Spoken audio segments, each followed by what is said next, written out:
Hey guys, welcome back to our channel. I'm Chris, And Ralph. and today we're going to be doing a Phase 4 ranking list. Right, Ralphie? Yep. Okay, so right now we have our two lists, and the way it's going to go is that we're both going to do the movies first, and then after that we're going to do the shows first. We're going to take turns, like I'll go my number one, he'll go his number one, Yeah. and then we'll take turns. And then I decided to do a list of everything ranked together, movies and shows, and the specials. So we're gonna get those listed out and things like that. So Ralphie, before we go ahead and start listing, what's your overall thoughts on Phase 4? Window face father. Yep. Yes, I know it has its ups and downs moment, Mm-hmm. but some of them that is actually pretty good. But some of them is like, mm, Yeah, I feel the same way as you. I think overall, I enjoyed Phase 4 throughout the beginning, whenever we had the first batch of shows, and then the movies were hit and miss overall. Um, and then throughout this year, I felt that the shows overall were inconsistent, and the movies. I mean, they were good. There was one that I did not like, and there's some that I loved. But overall, like I had mentioned, I like Phase 4 in general.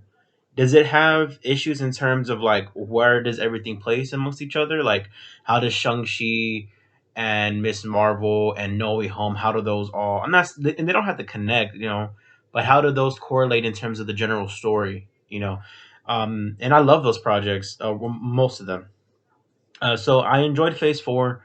Overall had its arc issues, but you know what? We had a great sending off with Wakanda Forever, and we're going to Phase 5 in a few weeks. Next week, right? yeah, With the Christmas special. guy is hot. It's Christmas special. Yeah. All right. So let's go ahead and let's do shows first. Let's do Okay. shows first, and let's start off with number 8. We'll go from lowest to highest, so we Okay. can. Okay. So with shows, do you want to go first? Do you want me to go first? You Well, could go first. okay. I'll go my number 8. Then you go Yeah. your number 8. Okay. So coming in at number 8, I have Miss Marvel. Um, Overall, okay. So this is the first project out of this entire, and I think, and throughout most of the MCU where this project wasn't for me.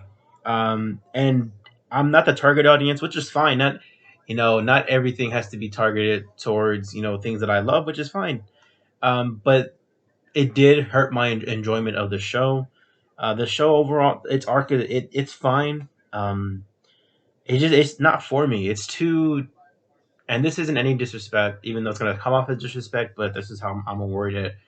It's too Disney Channel teen ish. It's not for me.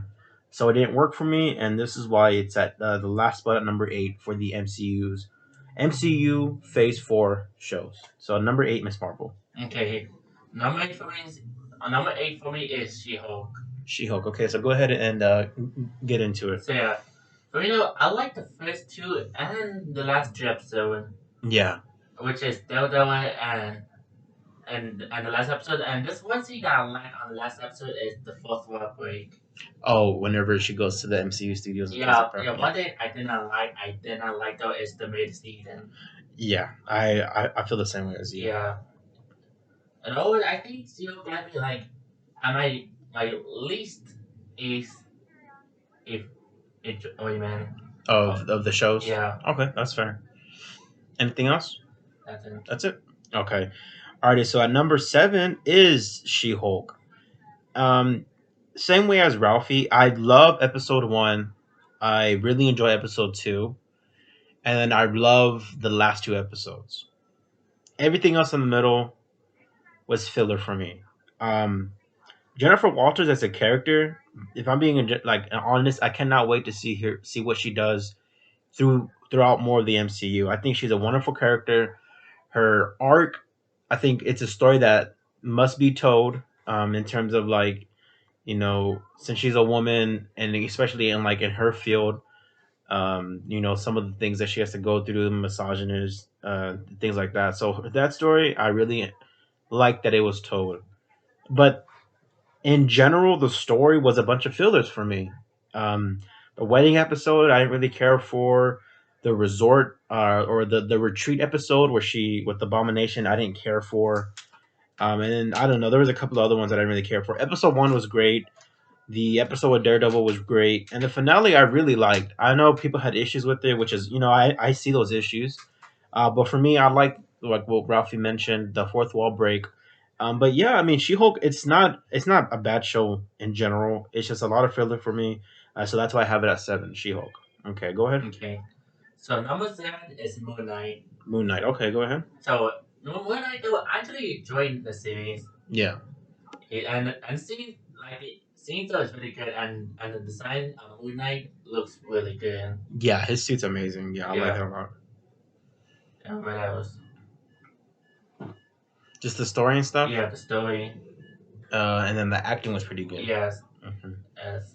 So that's a number seven for you. Yep. Okay. Anything else you want to add? Let's see. Oh yeah, Oscar Isaac. It did pretty good as Moon Knight. Yeah, Oscar Isaac. Yeah, he was really good as Moon Knight. I liked his performance. And this is his third Marvel role. That, and then he's Miguel O'Hara in the Spider Verse, Yeah. and his what was the other one? X-Men Apocalypse. Oh yeah, Apocalypse. Yeah, he's Apocalypse. Oh, okay. So yeah, that's anything else you want to add or no? And that's it. That's it. Okay. All right. So that's his number seven. My number six is Loki. So episode one of Loki is still my favorite first episode of any of the shows that we got for Phase Four. When I saw episode one, I was taken aback. I was like, this is gonna be the best show. And for me personally, it wasn't. I mean, at number six, it's not last.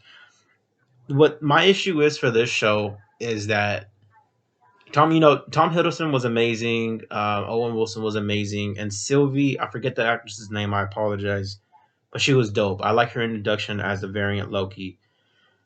My thing is that it was a bunch of cliffhangers, and whenever we met the Kang variant, the one who remains, uh, played by Jonathan Majors, his whole speech and monologue that he did in the final episode was really fun to listen to. But I didn't like how it just left everything open ended. There was no really resolution to the series or to season one, and I'm looking forward to season two because we're Yeah. gonna finally get right. Yeah. Like we're gonna get answers to stuff that we set up throughout the entire season. And I'm not saying you have to resolve and end every storyline that takes place in Loki on the last episode. Obviously, you want us to want more going into season two, but they didn't resolve anything at the end of season one, and that bugs me a lot. Um, but it doesn't take away from the performances. I thought the performances were really great. So that's why I have it at number six, Loki. So for me, the number six is Falcon and the Winter Soldier. Okay. So, the series though, I like the series, and the actors were great in it, and were great in it. Yeah. Yeah, and the action scenes is also great as well. Oh, I love the action scenes in fucking Winter Soldier. Yeah. Yeah, it's great. And then of course the iconic steamroll dance. No, the Baron Zemo dance at the club. Yeah, Low, low, low. Yeah, that's a good one. yeah. And what else? And we finally get a new Captain America. Yep. I love them. Yeah, and the design of Captain Falcon looks pretty good. Yeah, it looks really dope. I like it. And as I know, I'm totally looking forward to go check out Captain America New World Order. Yeah, same. I can't wait to see that one. I think it's be really good. Yeah, Okay. Anything else you want to add about Falcon Winter Soldier? that's it. That's it. Okay. Alrighty. So that's his. What? That was your number five. 6. Number six. Okay. All right. So my number five is going to be Moon Knight, which was lower on Ralphie's list. So for me, Moon Knight comes out in the middle. There's 8 shows. This is number five. So in the middle of all the shows. Um, I think episode five. Oh, you're shaking the camera. I think episode five of Moon Knight is an emotional roller coaster, and I think Oscar Isaac, acted his butt off throughout the show.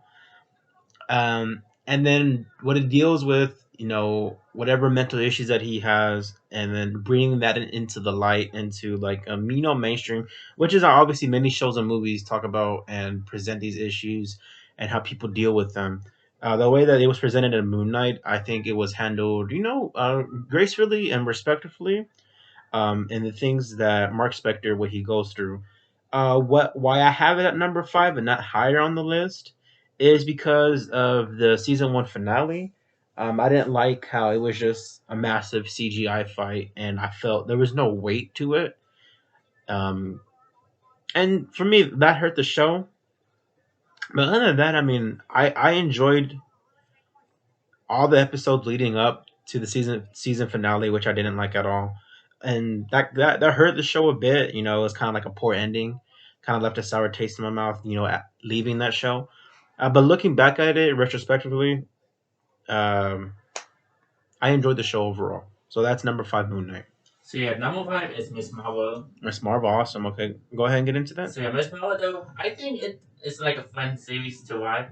So Yeah, and because you're younger than me, yeah, so it's targeted more towards your age group, which is yeah, fine. Yeah, yeah. For me, I think it's like a great series to watch though. yeah, for sure. Yeah, and let's see, the story though, like has like a great story what it's trying to do, Hmm. and let's see what else.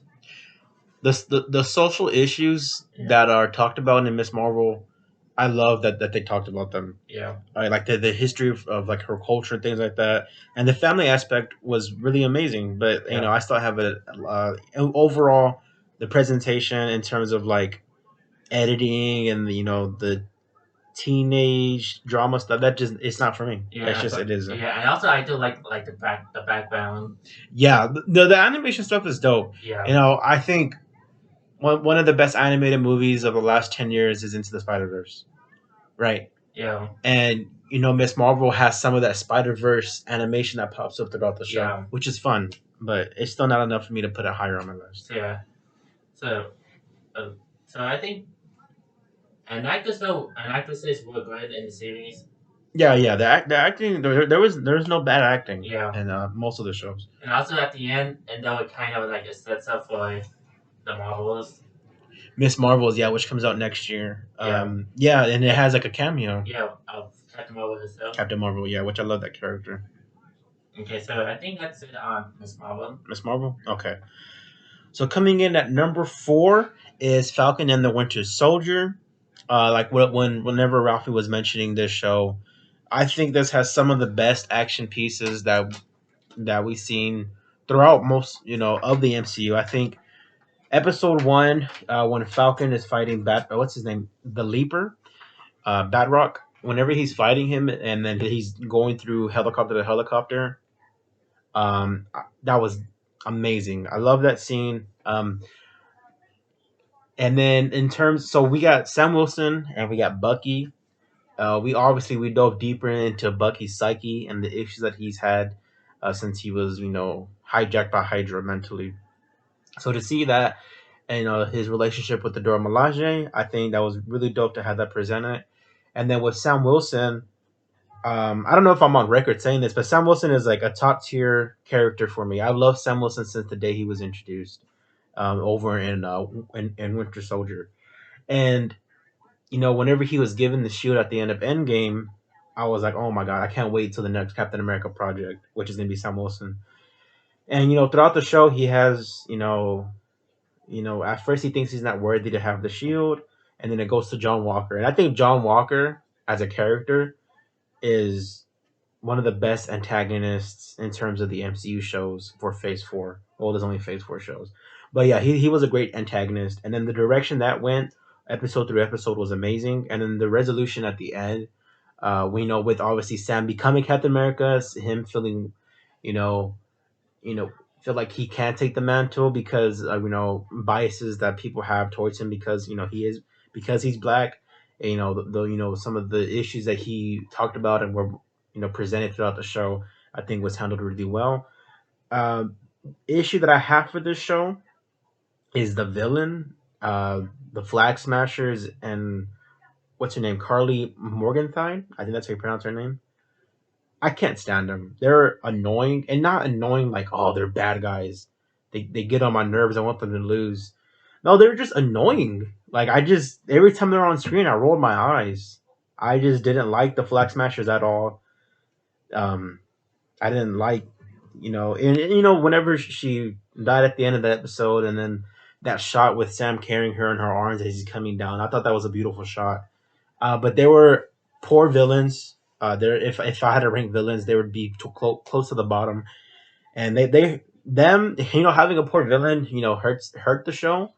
But Sam Wilson, Bucky, and then John Walker, him being like the antagonist, kind of turning like anti-hero towards the end, which he is, like U.S. agent, things like that. I thought it was really dope, the show overall. So that's number 4, Falcon and Winter Soldier. Okay, so number 4 is of course Hawkeye.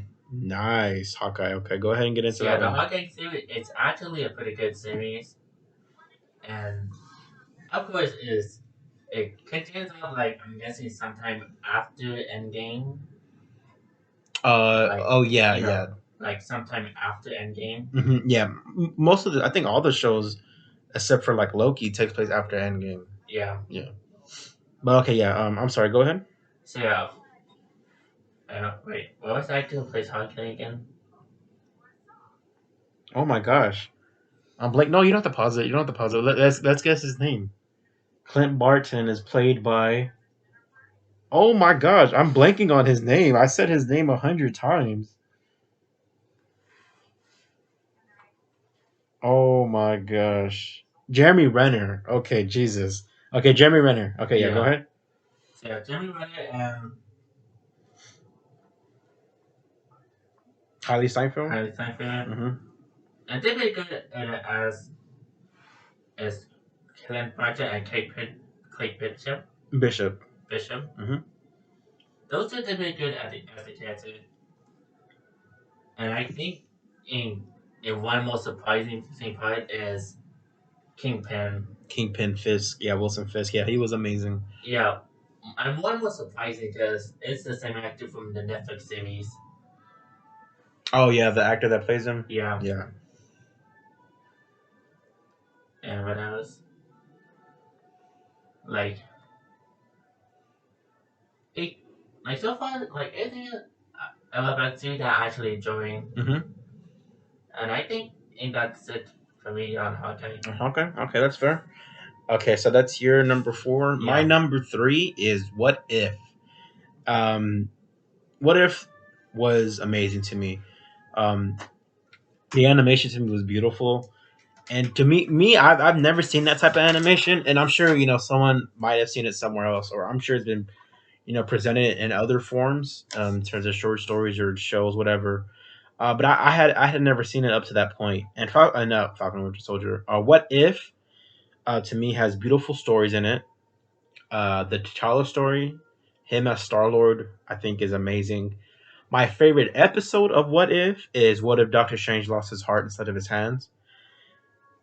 That's what I wanted Multiverse of Madness to be. I'll get into that later. I have some thoughts about Multiverse of Madness, but that's not a show. That's a movie.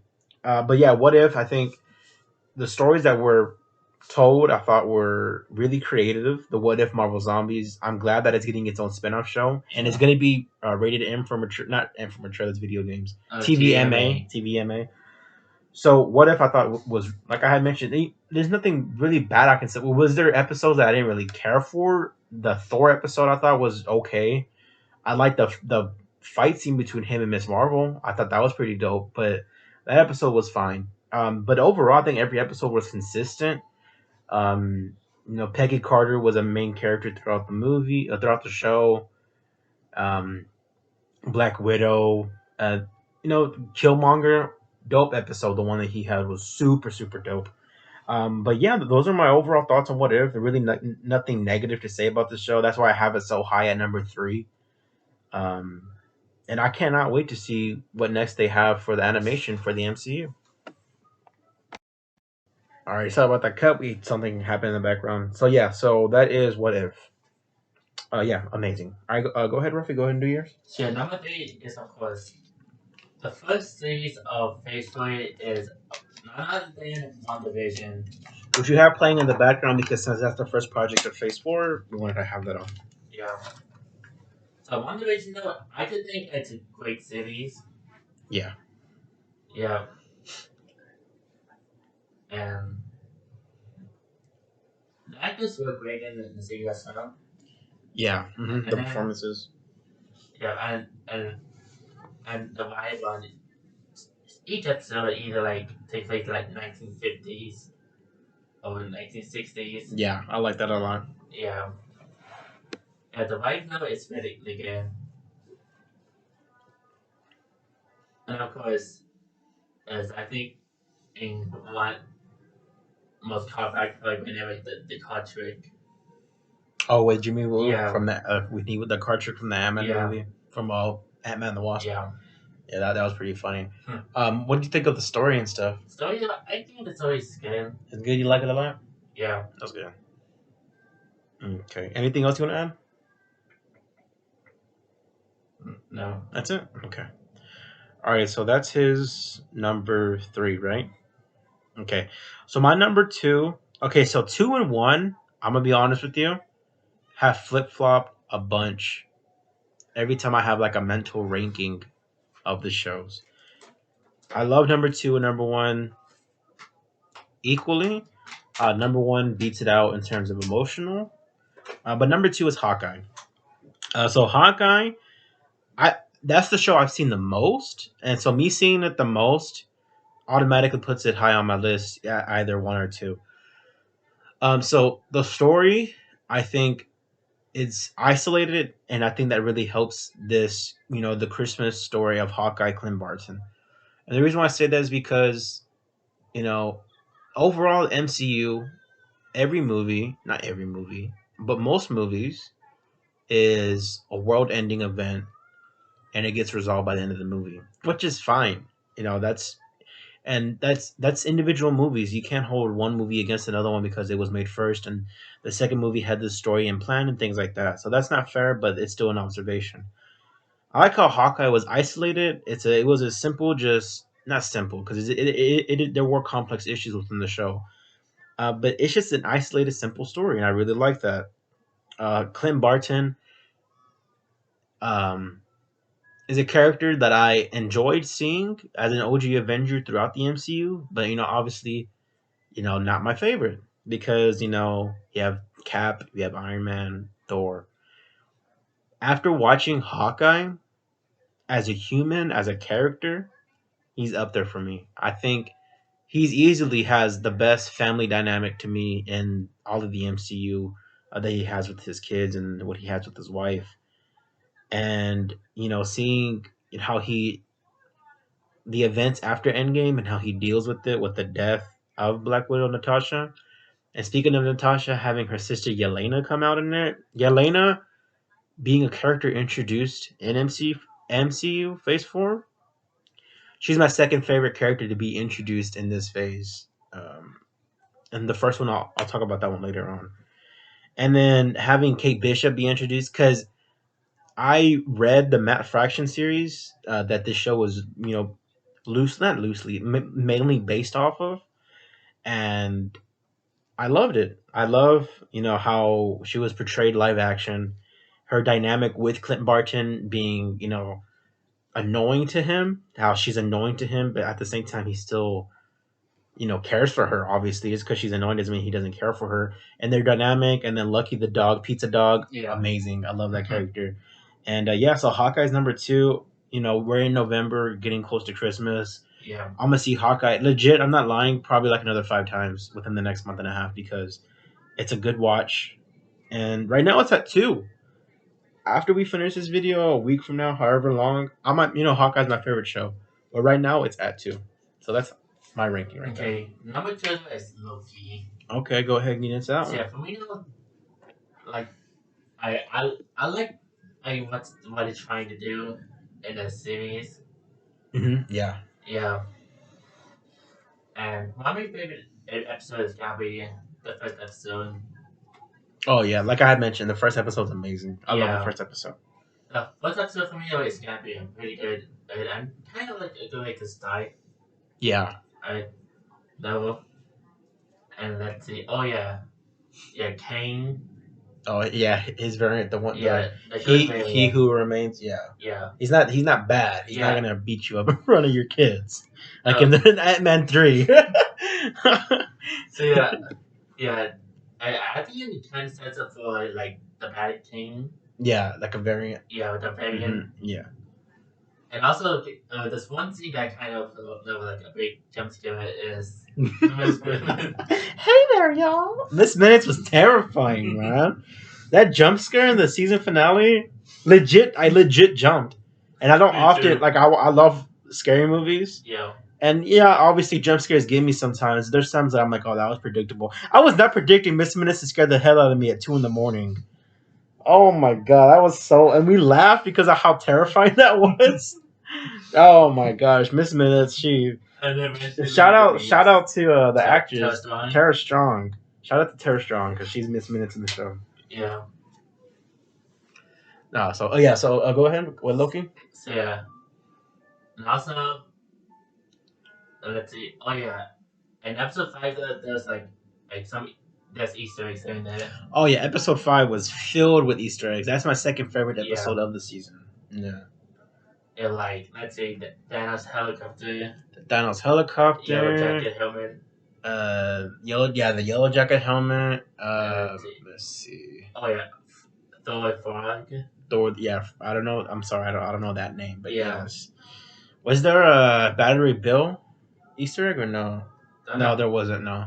Okay, I'm getting that confused with the frog. So yeah, But yeah, yeah, that's a good episode. yeah. And so that's it on Loki. Okay, that's fair.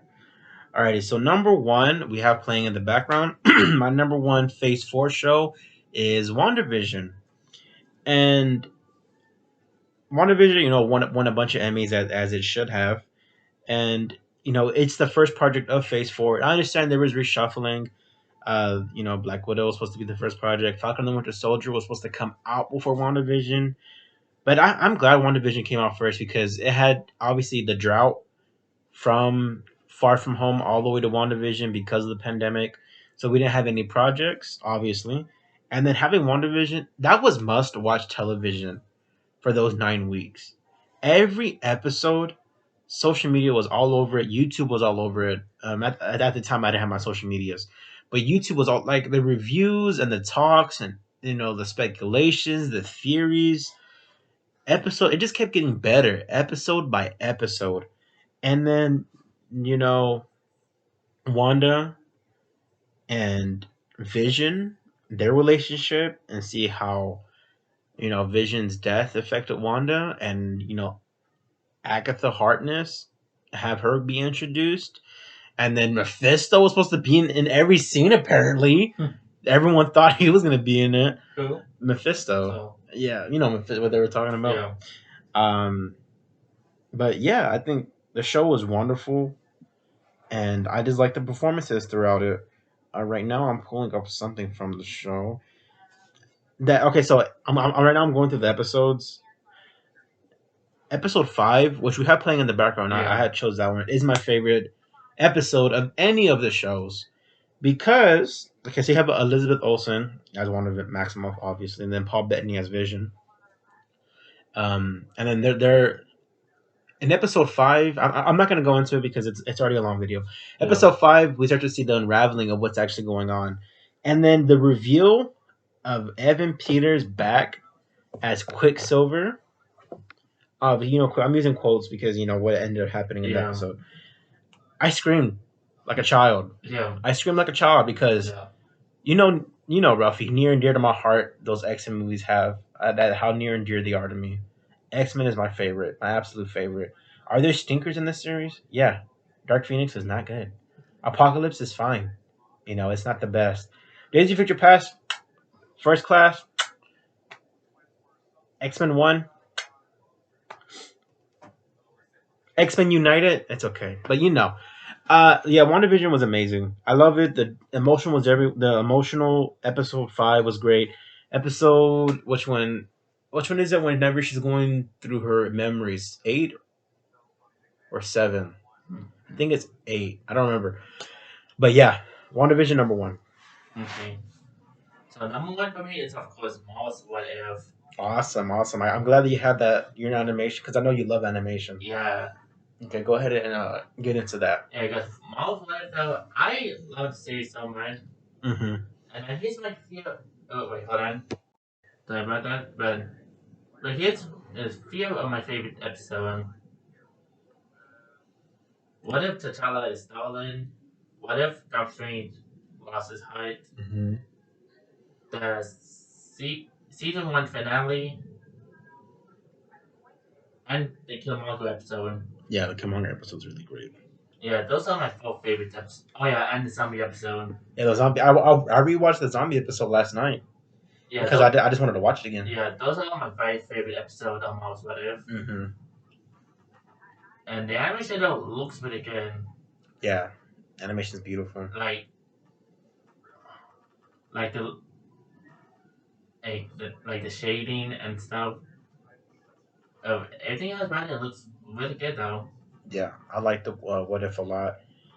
Um, I've been collecting Marvel Legends lately, and right now tomorrow I get Star Lord, T'Challa, and then the Gamora figure from the. Nebula. No, no, I keep saying Gamora. I said Gamora like three times every time I talk about that figure. I know it's Nebula. I see her skin, her blue skin, but I say Gamora every time. I'm sorry, Nebula. But yeah, okay. I'm sorry. Go ahead, Robert. So anything about it is actually really good, and I highly recommend it to watch. Yeah, highly recommend it as well. So that's all. The show's Yeah, rankings. the show rankings. Yeah, so that's the show rankings. I know we're 31 minutes in. If you're still watching, we appreciate y'all. Yeah. So now we're gonna get into the movies. This one's gonna be fun because there's 7 movies in total. And Yeah. oh, real quick before we continue with the movies, if you're thinking, where's Werewolf by Night and where's I Am Groot? We didn't forget about them. I have them ranked. It's just to me, it wasn't fair to put Werewolf by Night above other projects that had 7 or 8 episodes to build and have story to tell. And Werewolf by Night is fabulous. It's amazing. Yeah. I have it ranked in the total ranking, but I'll get into that later. I Am Groot as well. I have that ranked as well. We didn't forget about them. I Yeah. promise. We'll get into those later. Okay. But now let's do the movies. You go first since I started off with the shows. So yeah, number 7 is Black Widow.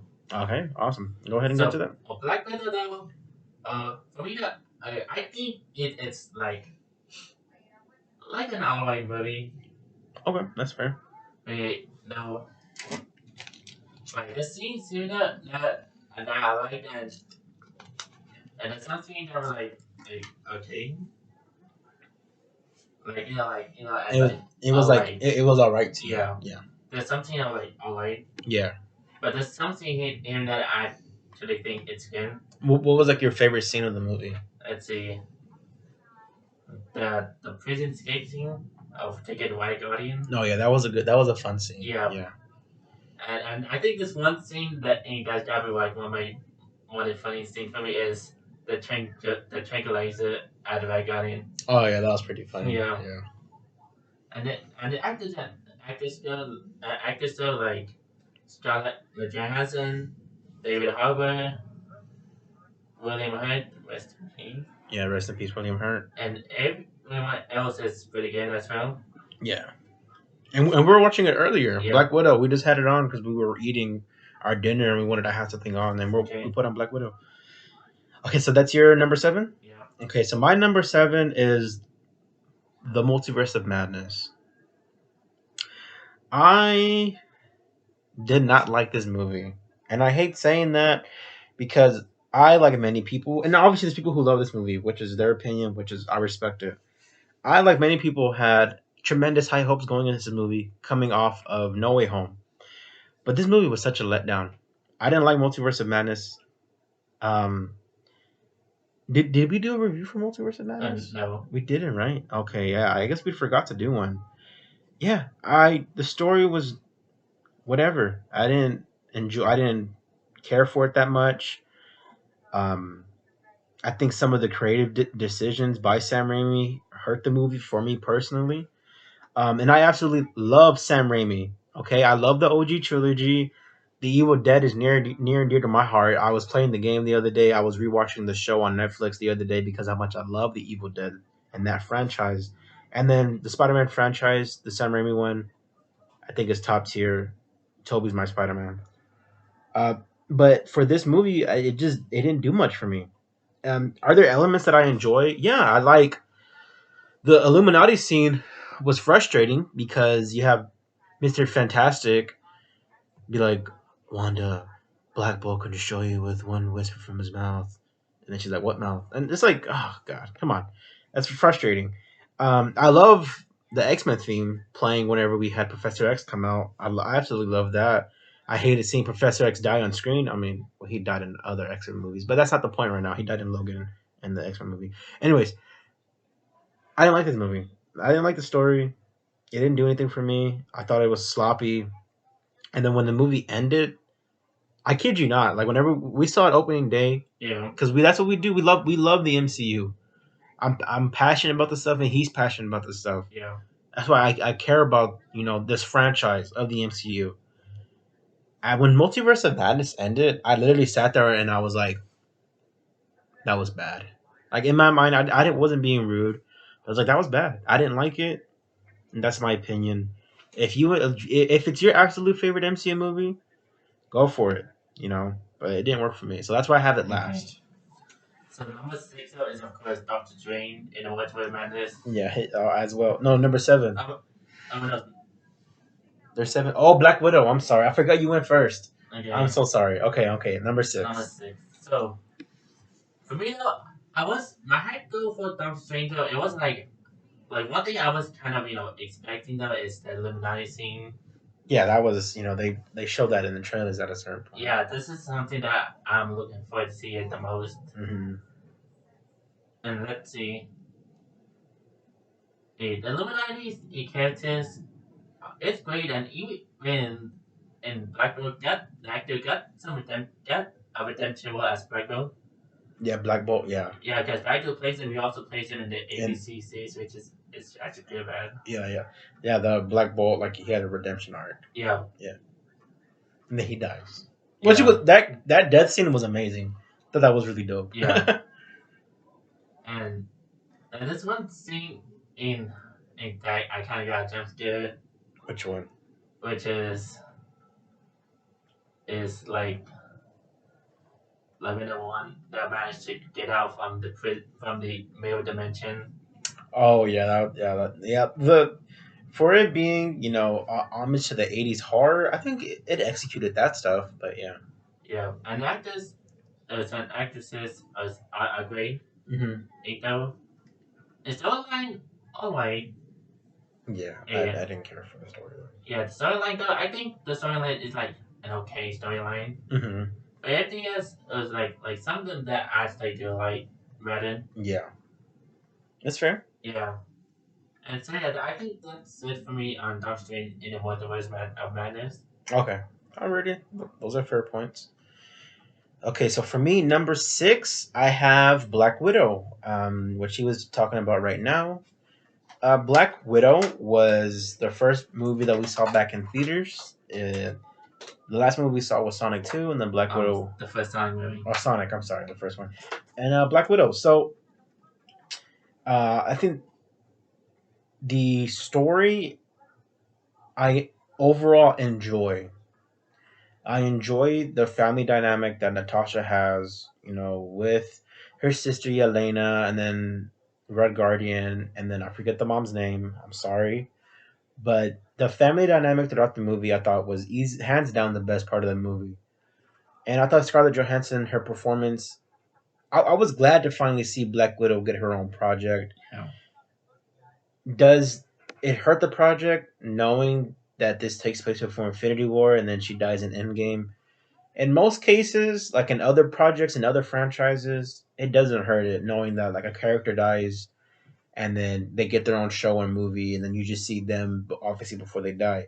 But for Black Widow, in the back of your head as you're watching this movie, you're like, oh, we know what happens to her. We know what happens to her with her and Hawkeye and things like that. So that kind of hurt the movie a bit. I think why I have it so low on my list at number six is hands down the main villain of the movie, which I don't even remember his name. The villain was so cringe. I did not like that villain at all.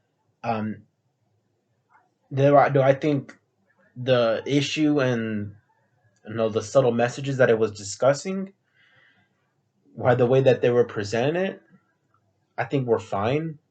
The opening to Black Widow with the Nirvana song, and then those images of the trafficking were heartbreaking. I think that hands down top tier opening of an MCU movie and title sequence of the MCU movie because of how tragic it is. But going back to the main villain, not Taskmaster. I thought Taskmaster was fine.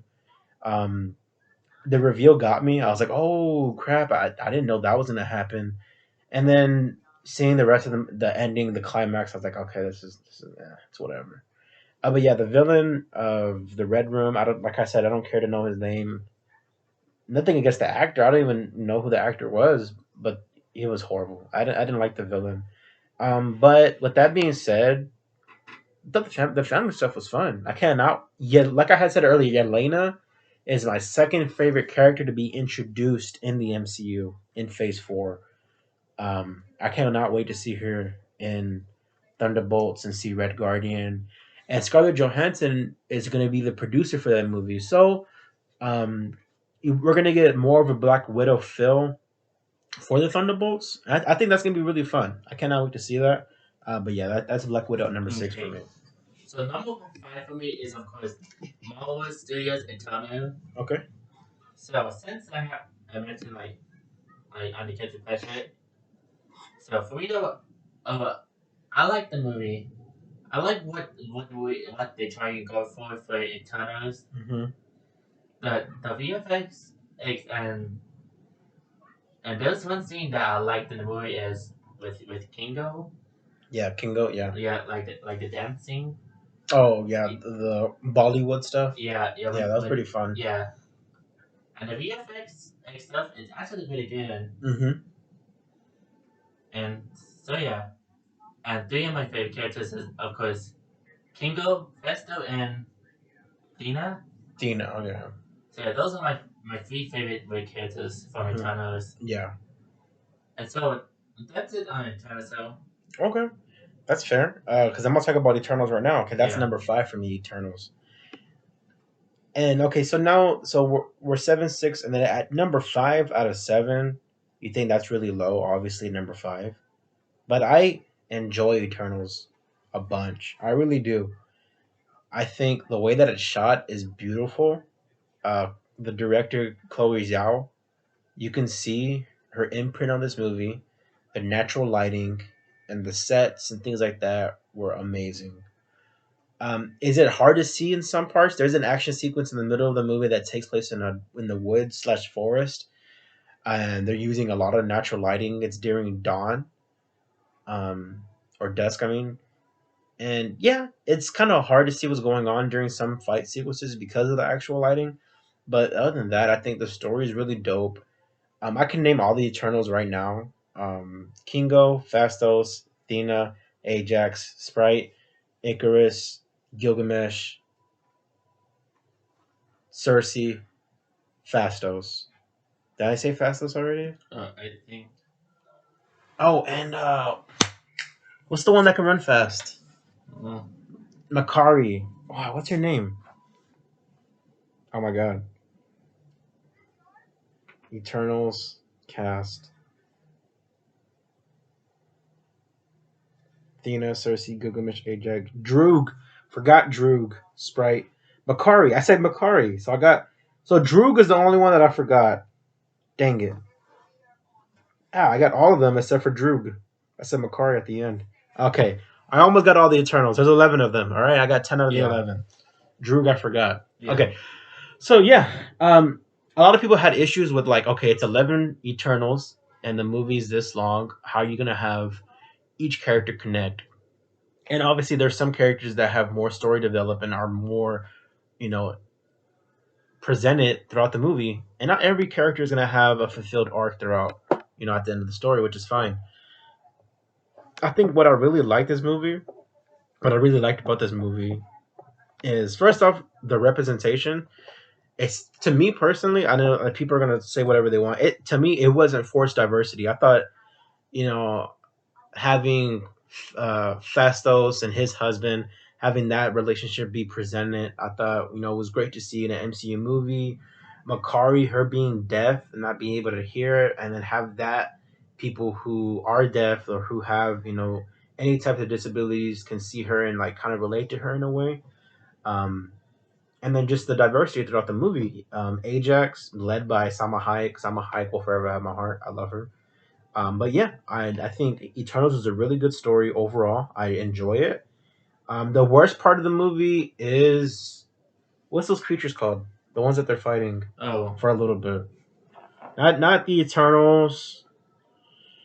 Eternals creatures. Eternals. I don't know, but those things. I didn't care for them. They had no weight to them. I think they were just thrown in there just to have some CGI fights, which is fine. I love the end fight with Icarus versus the rest of the Eternals and things like that.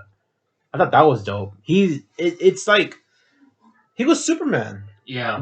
He was Superman in the MCU, and I thought the way that they presented his powers, his vision, his eye lasers, his flying, super strength, and things like that. It was like, and then obviously in the movie they make jokes about, oh, that's Clark Kent or whatever. They call him Clark Kent Oh, Superman. or Superman, and then they make a Batman reference and things like that. So yeah, Eternals I really enjoy. Anything that hurts it, I say the lighting at times is kind of actually hard to tell what's going on, and then those creatures I didn't care for at all. They just took up time for me. They didn't do much for me. But yeah, that's Eternals. Okay, so number four is of course Thor: Love and Thunder, Okay, go ahead. and this is like first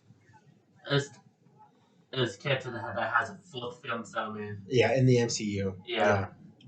So for Thor: Love, I like the movie, and Christian Bale as God the God Bridget, it actually very good. Hmm. And this scene too that I laughed a lot. Oh yeah, those this movie's funny. Yeah, and let's see. Oh, yes, yeah, like scenes with Thor and Jane is pretty good. Yeah, I like the relationship. Yeah, and yeah, I think that's it on Thor: Love and Thunder. That's it. Nothing else to add. Like, Korg was oh funny. yeah, Korg was funny. Korg was really funny. And even when he tried doing the goat sound, Oh yeah, yeah, yeah, that's pretty funny. Okay. Anything else you want to add about Love and Thunder? nah, That's it. yeah, Okay. All right, I'll add more because at number 4 for me is Love and Thunder. Um, say what you want about this movie. A lot of people did not like it because they thought the jokes were too much, which obviously I can see that. I absolutely adore this movie. We saw it twice in theaters. yeah. I love it. I like. Does the MCU have an issue with inserting comedy at times when it shouldn't be inserted? Yeah, I think Black Widow had an issue with it at a couple times. Um, Multiverse of Madness had issues with comedy, inserting when it shouldn't be. But Thor: Love and Thunder, I'd like how it was straight up funny. It didn't shy away from it, and I guess that worked for me, which is fine. I'm in the minority from compared to a lot of people that I absolutely love and Thunder. And then a lot of people said that it had no emotional depth. I disagree with that take because I thought Jane and her story was, heartbreaking, and then the conclusion at the end was heartbreaking. I know people were saying that there's a joke that kind of takes away from her story, that kind of ruins a moment. After rewatching it a second time, yeah, that moment, that joke that they inserted whenever she was, having battling with her cancer, and then they inserted a joke about music or whatever. Yeah, that after watching it the second time, I was like, oh yeah, that's that joke. I didn't like that one in general, but everything else worked for me. Yeah. Going into Love and Thunder, Jane as a character was super underdeveloped because the last time we saw her was in Thor: The Dark Thor: The World. Dark World. Yes, we saw her in Endgame, but it was a flash, not flashback, but it was a time travel thing, and Yeah. yada yada yada, things like that. But Thor: Love and Thunder was the last time we saw her, which is back in 2013. It's already 2022, Yeah. so that was 9 years ago. So I didn't really care for Jane Foster going into this movie. At the end of the movie, I was getting teary eyed because of what they did with the character. Her battle with cancer. Not to get too much into our personal lives, but I think I want to bring it up. Our grandmother right now, she's battling cancer. So as I was watching the movie and seeing seeing her go through chemo and things like that, I started crying because I was thinking about my grandmother, our grandmother, things like that. But like I said, not to get too much into our personal lives, I think Thor: Love and Thunder is a great movie. I absolutely love it. Christian Bell was dope in the movie. Christian Bell's always dope. When is he not good? Um, but yeah, that's pretty much Thor: Love and Thunder. I absolutely love Thor, Chris Hemsworth as Love and Thunder. Yeah. And I like how his daughter is like his adopted kid at the end of the movie. I thought that was pretty cool. Okay. Gore's daughter Yeah. is Chris Hemsworth. Chris Hemsworth is Chris Hemsworth. I'm not saying that right. Anyways, go ahead. Right. No, I'm just trying to get my grammar So yeah, correct. number three is of course one of the most recent films that was released. Is last week is Wakanda Forever. Yes, awesome. You said that's number what number for you? Oh yeah, number three. Number three. Okay. Yeah, and then the opening, the movie that got me a bit emotional. Oh, it was a super emotional. Yeah. This is Got spoilers. me. We'll put in the top. I mean, if you're watching this, Yeah. it's spoilers. Okay. So we're gonna spoil Wakanda Forever right here. We want to let you know. Go ahead. Okay. So yeah, the opening is very emotional. Yeah, 100%. Yeah, and to the movie though, they got big some supporting characters from the first movie. Uh-huh. They what they trying to do for them like as the main characters. Yeah. As for the second film. And Namor though is actually really good. Yeah, Namor's dope. Yeah. I'll get into Namor right now in a little bit. So yeah, and let's see, the fight scene in with what was her name again? Shuri. Sorry, was his name? It's really dope. Yeah. What else? The characters is slash actor actor slash actresses. They're pretty good in the movie. Yeah. And yep, I think that's basically it. And I'll explain more when we do like the review. Oh yeah, we're gonna do our Wakanda Forever review in Yeah. a little bit. We'll get more into it in that video. But yeah, anything else you want to add about Wakanda Forever? For me though, I think this got like one of my third favorite MC movie. Alongside the next year that we heading up next. For our Phase 4? Yeah. Okay, so that's your number 3? Yeah. Okay, so my number 3. Our list is pretty identical, Ralph. Throughout, I think we just have two that are flipped. Yeah. But my number 3 is Wakanda Forever as well. We saw it the other day for my birthday. It came out on the 10th. And this movie. Sorry about that. No, it's okay. No, he wanted to change it. I forgot. What was I saying? On Wakanda Forever. Wakanda Forever. Okay, yeah, sorry. Okay. So, yeah, the emotional strings that are played throughout this movie, you obviously feel it. Chadwick Boseman, unfortunately, he passed away in 2020 due to cancer. So seeing that and the way that was presented right off the bat, first scene, first seconds of the movie, we see what ultimately happens to his character, and it's a bit overwhelming because it's you're losing T'Challa within the movie within the context of the MCU story and the way it's going to develop throughout Wakanda Forever. But obviously, you know that Chadwick Boseman is no longer with us, and that's very emotional. Um, I think the story that's told with Wakandans and the issues that the world is having with the vibranium and things like that. I think it's a really dope story. And my favorite character introduced in the MCU Phase 4 is Namor. And I absolutely love Namor. I think he's automatically, and I'd say this, because, the culture that was represented being a Latino and then having, you know, indigenous and then Latino culture, Mexican culture, everything just be represented within the Talocans, and then his character was beautiful. It's something I've been wanting forever. Um, I've been wanting Latino, Hispanic, indigenous representation in the MCU since Iron Man forever. And obviously, like it fits, where it fits. But for us to be what 2008, 2022, what 14 years into the MCU, and for us to finally get this representation, I think it took long, but we finally have it.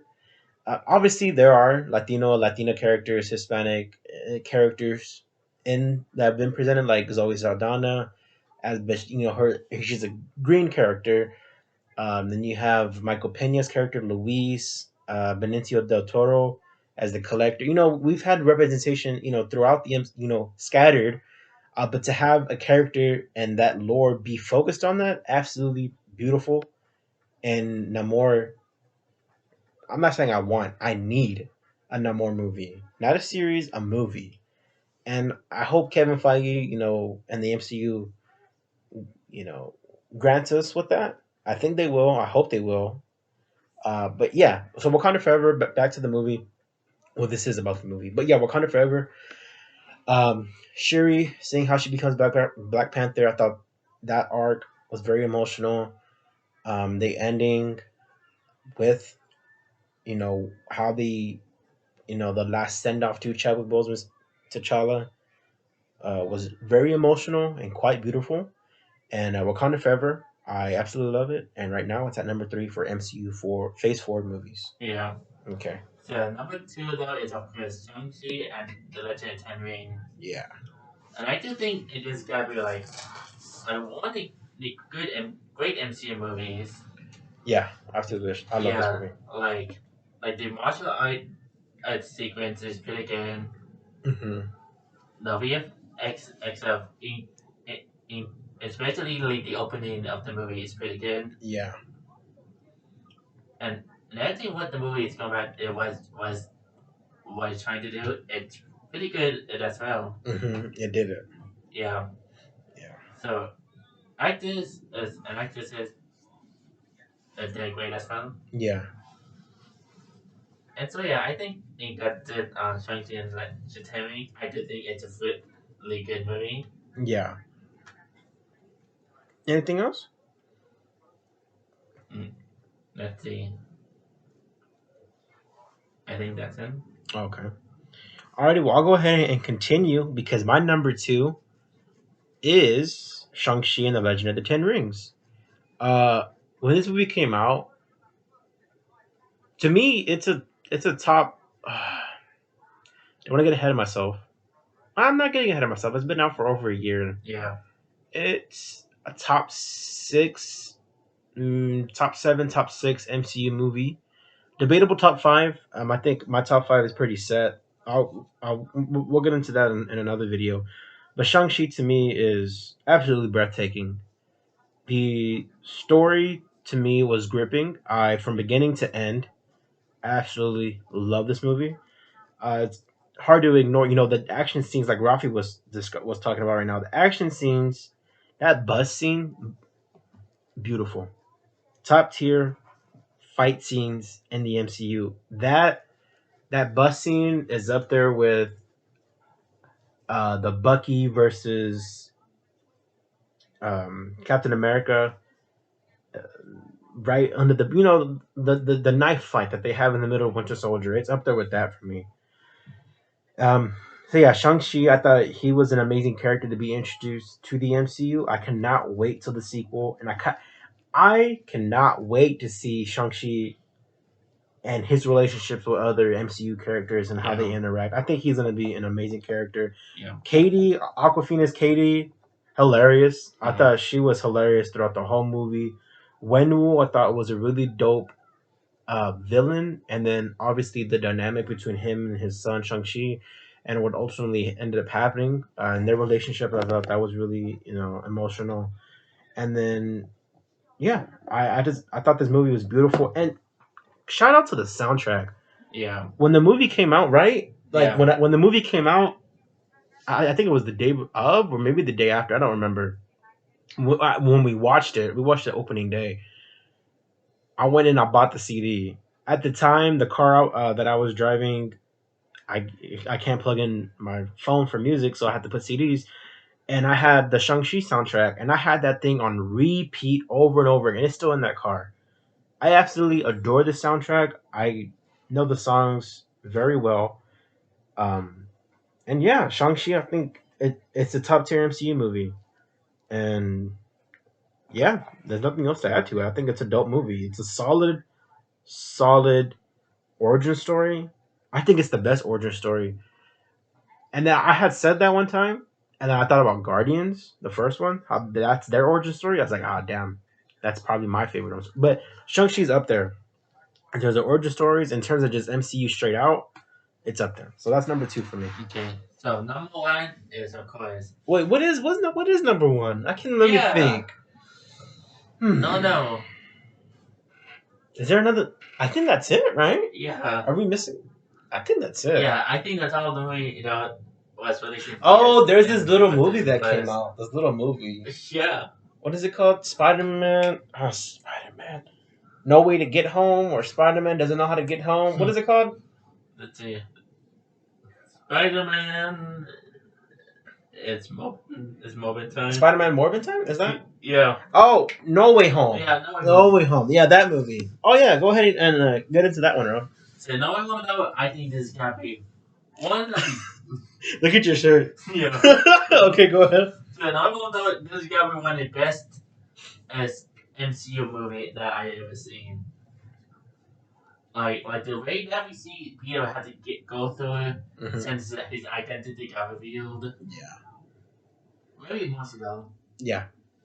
And also the villain from Tobey and Andrew Spider-Man. Oh, the Sinister Five. Yeah, the Sinister Five. Well, the sixth one did some damage. Mephisto. What's his name? I'm blanking. Venom. The villain from Far From Home. Mysterio. Oh, Mysterio. Oh my god. Guys, I'm sorry. Whenever the camera's off, I can give you birth dates for some of these characters and the actors and stuff. But just, I don't know why I know these things, but I do. I'm blanking, all right? There's so much information I have right here. I'm blanking. I'm sorry. Okay. Okay, let's go ahead. So, yeah. Yeah, and let's see. Yeah, the villains are great as well from the other movies. Mm-hmm. And Electro got a better design. Yeah, Electro has a better design compared to the TASM 2. Yeah, Lizard, a bit more detailed. Yeah. Green Goblin, and very menacing. Mm-hmm. Norman Osborn. Dark Octopus is great, and even that scene with Octopus, Dark Octopus saying, you have to go out. Oh, yeah. Yeah. And of course, Simon. Yeah, Simon was dope. They didn't change Simon at all. Yeah, I guess. It was the same. Yeah, just the same aim and complete. So yeah, all 5 of them I like. Mm-hmm. And even the 2, even when in the most surprising scene, even though all of us kind of knew is gonna happen, whenever Toby Andrew shows up. Spoilers! Oh yeah, yeah, Toby and Andrew, obviously, yeah. Yeah, for me though, Andrew Garfield is like a Spider-Man that I grew up though. Yeah. Even though I never seen the first one and second one in theaters, but I watched them whenever it was really like on demand or on like FX or something. Mm-hmm. And so yeah, I do think No Way Home though is gonna be like one of the best MCU movies. Yeah, for sure. Or Phase 4. Yeah. Your favorite one? Yeah. Number 1 for you.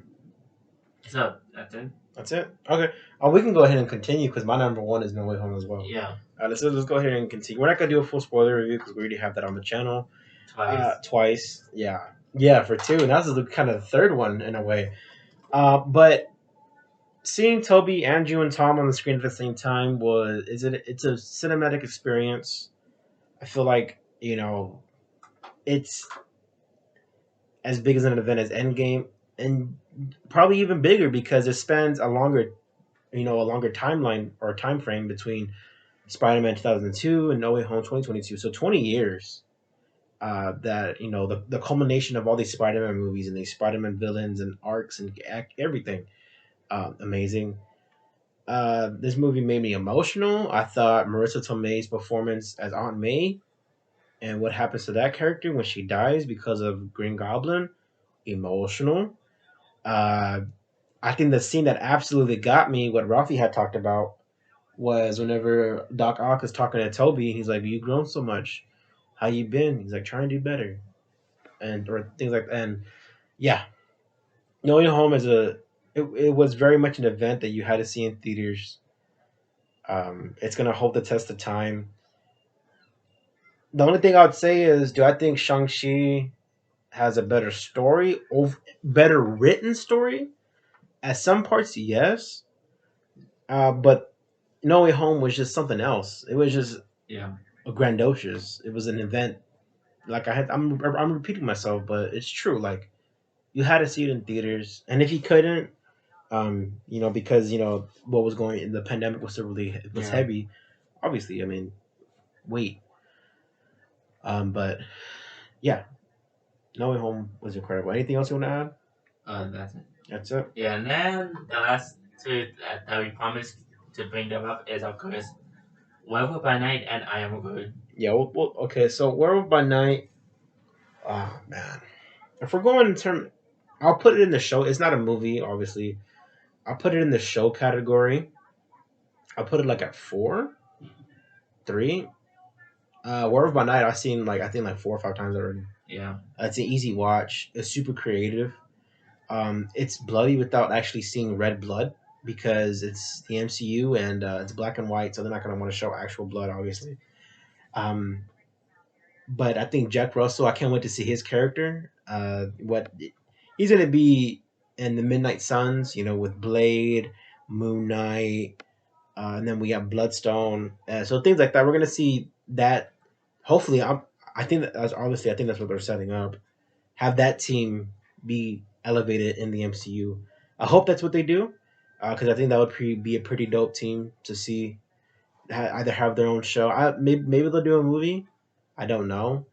We're still having issues with Blade, and all that stuff, but whatever. But yeah, that's not the point. Werewolf by Night, awesome. I Am Groot. I don't know. I Am Groot. So hard to rank. Yeah. It was so cute Yeah.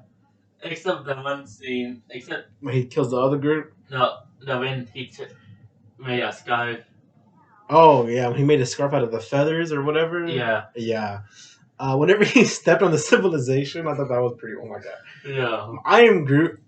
I think I probably made me laugh the hardest throughout the whole Phase 4 was I Am Groot. That stuff was hilarious. Yeah.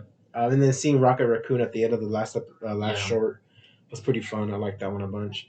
But yeah, I don't know where to rank I Am Groot. I really don't. Like I'm being honest with you. I don't know where to rank it Yeah. or how to rank it. Like like did Groot carry that show? Yes, he carried that show. Yeah. Yeah, he did. But yeah, those are our rankings. I know how I said I was going to do everything all together, but we're already an hour and 8 minutes. Yeah. In. I think we can get the idea of like where my rankings are, and then obviously, or we could put them like in the comments. Oh yeah, we like can probably comment. Yeah, we can probably do that as well. Yeah. But yeah, so those are our rankings for the MCU Phase 4 shows and movies. We hope y'all enjoyed this video, this long one. If you agree with us, give us your list in the comments below, things like that. We want to hear from y'all. Anything else you want to add, Ralphie, before we wrap up here? Let's see. Wait, hold on for a quick. Okay, and then? Okay, so yeah. The Phase 4 though, just like when I said, opening, it has in mind. Mids and stuff. But for me though, I do think Phase 4 is it's like a good phase. Yeah. Okay. So like the comments I was making at the beginning of the video, The thing with Phase Four is that obviously because of the pandemic, everything was kind of log jammed. Mm-hmm. Everything from 2020 was pushed back to 2021. Yeah. There was a bunch of reshuffling, obviously. The And projects were mixed around, and then there were some stories that had to, get rewritten. Um, you know, because the Chadwick one, obviously, because he sadly passed away. But I'm talking about in terms of the MCU, there were some stories that had to get rewritten. Falcon and Winter Soldier had a big rewrite because apparently there was supposed to be like a virus released in that show, and then obviously would have been terrible timing because of what was going on around the world. So yeah, so the pandemic hurt a few projects. Overall, I think was there too many projects released in a short amount of time? I would say yes. It's not fair to me to say which projects shouldn't have been made. That's not fair, and I'm not gonna say that. But I think right now, I just want Phase Five to have a bit of a more continuity and direction. yeah. Not to say Phase Four had zero direction. That's not true either. I Yeah. think there was continuity. You just gotta have to really, really pinpoint it, and not to say like Phase One, Two, and Three, especially like Phase Two, not Phase Two, like Phase Three. Phase Three had a bunch of projects in it. It was spread out more over a few years, but it's not like every single movie connected to each other. Like Guardians Two had no relation to Civil War. Guardians Two had no relation to Black Panther. Black Panther had no relation to Ant Man and the Wasp. Um, no, Miss Marvel had zero relation to what's another fate? Well, to Ragnarok. So even though I am contradicting what I'm saying is that the projects didn't have continuity. I just wanted an overall general like what are we building up towards? I think what made the other phases a bit more continuity is because we had the Infinity Stones, literal Infinity Yeah. Stones that we're building up to. Yeah. We saw them throughout the movies. Yeah. We saw them in Guardians. We saw them in Age of Ultron, things like that. We saw the actual stones, and we're like, okay, this is building up to something. And then for the multiverse saga, even though we're just one phase in, um, we're building up to a multiverse. Yeah. Obviously, we're already in it with No Way Home and Multiverse of Madness and things like that, And the ending of and the Loki. ending of Loki and all that good stuff. I just want them to intertwine a little bit more. Like Yeah. Ant Man and the Wasp, Quantumania, day one, I'm there. I love Ant Man. I love Scott Lang and his people. I absolutely adore him. Yeah. I adore those movies. I've seen Ant Man and the Wasp. I've probably seen it probably the most out of all the MCU movies. I'm being honest with you. Yeah. One of the most rewatched movies I've seen. So I just want Quantumania to actually start tying in some of the stories that we've been seeing throughout Phase Four. And Kang, he's the big bad. He's Kang Dynasty. He's gonna Yeah. have a whole movie. He's gonna be the final movie of this saga, the multiverse saga. So I'm excited for Phase Five. I cannot wait. We're gonna be there day one for all the movies. We're gonna be there every time they release the shows, right when they release Oh, specials. or specials. We got the Guardian specials coming out next week in a week and a half. So yeah, I can't wait till Phase Five. Phase Four was fun, but yeah, that's pretty much my thoughts. Yeah. Um, that's all I gotta say. Mm-hmm. I liked it. Yeah, me too. Yeah. Okay. Alrighty, guys. We hope you enjoyed. Like I had mentioned earlier, please comment, like, and share. Comment below some of your favorite projects. Whether you agree with our lists. If you want, drop your list below. We'll take a look at them and we'll come back for sure. But we appreciate the support. As always, I'm Chris, And Ralph. and we will catch y'all next time. Peace, guys.